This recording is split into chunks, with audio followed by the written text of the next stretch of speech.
Now, our guest chilling with us in the studio today is a man with a big and very, very humble heart, but an even bigger and enormous talent. And I swear, listening to him about a couple of minutes ago, you could swear that you're listening to a legend, a man, like an old soul, man, of just awesomeness music. I'm talking, of course, about Elvis Blue, who joins us in the studio today. Are you still good, mate? I cannot believe how much fun you guys get up to when it's still dark in the morning.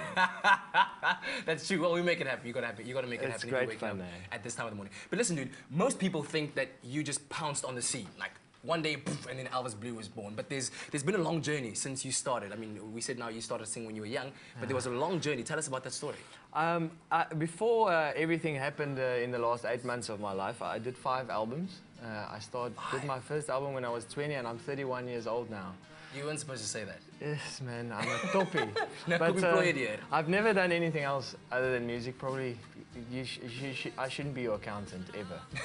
I can be yours, though. I would be terrible, you know. So yeah. So, but I mean, in doing that, I mean, you were part of a group called, or you were Mono. You were singing as Mono. You even produced Afrikaans albums, one of which was nominated for a SAMA, dude. Oh, that was amazing. Yeah. It was a very wonderful thing for me to be nominated for SAMA. Yeah, I did 3 albums as Mono. Yeah. And then 2 albums with my real name, Jan Wigendijk, 2 Afrikaans albums. And now the last album is the Elvis Blue album. Yeah. Now they say, Shakespeare says, what's in a name but a rose by any other name would be just as beautiful. But you adopted the name Elvis Blue. I mean, you got to tell us that heartwarming story. I met a young boy. His name was Elvis Blue a few years ago. My wife worked at an organization called Bethesda in George, and they also had a hospice. And this little boy was in the hospice. He was HIV positive, and I used to sometimes visit there and just play some music. And he always said how badly he wanted to be a keyboard player. And I thought, this is very unfair, you know. He had the coolest name on the planet. We always said, we'll change your name, we'll make it Elvis Blue. And I thought, you know, it's not fair. My name is Jan Wigendijk. Come on, man. So about 2 years ago, a year and a half ago, little Elvis passed away. And when I had to think of to start a new English thing, I had to think of the best name I could think of.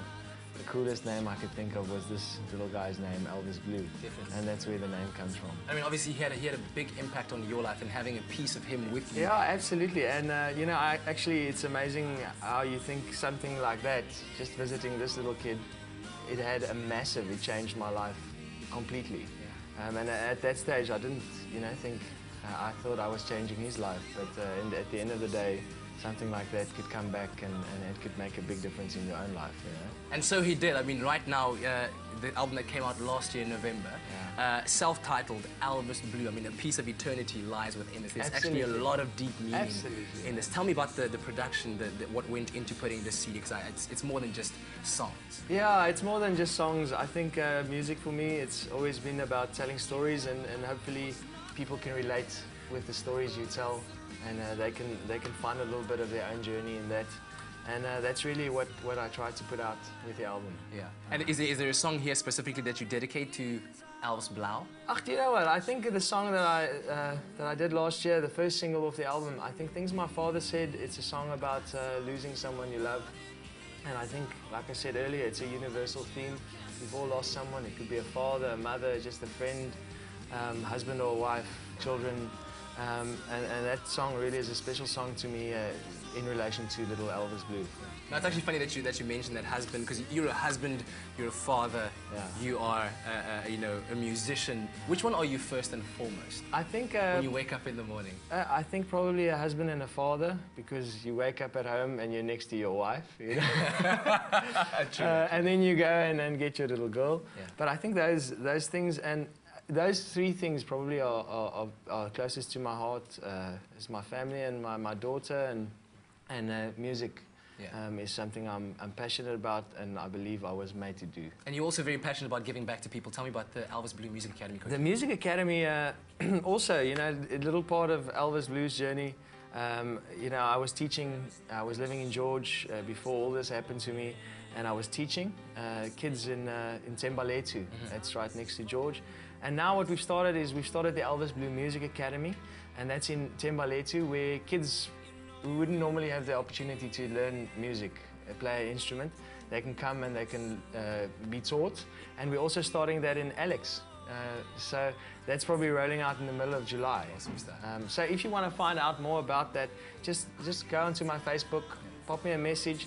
Maybe you'd like to get involved with something like that. That would be awesome. Just search Elvis Blue. Definitely will do. Dude, a great privilege having you here. I've got to do that. I've got to do that as well. Thank you very much for that. We're going to be chatting to him a bit later on, but be sure to catch him live at the Lyric Theatre at Gold Reef City on the 25th. That is this Saturday starting at 8:30. Ticket only costs 75 Rand. Get them at Compy Ticket as well. So check out the information on expressoshow.com. That's Elvis Blue. We'll be chatting to him a bit later on. Right now we're going to the kitchen with Joanne Strauss, cooking with one of our guests.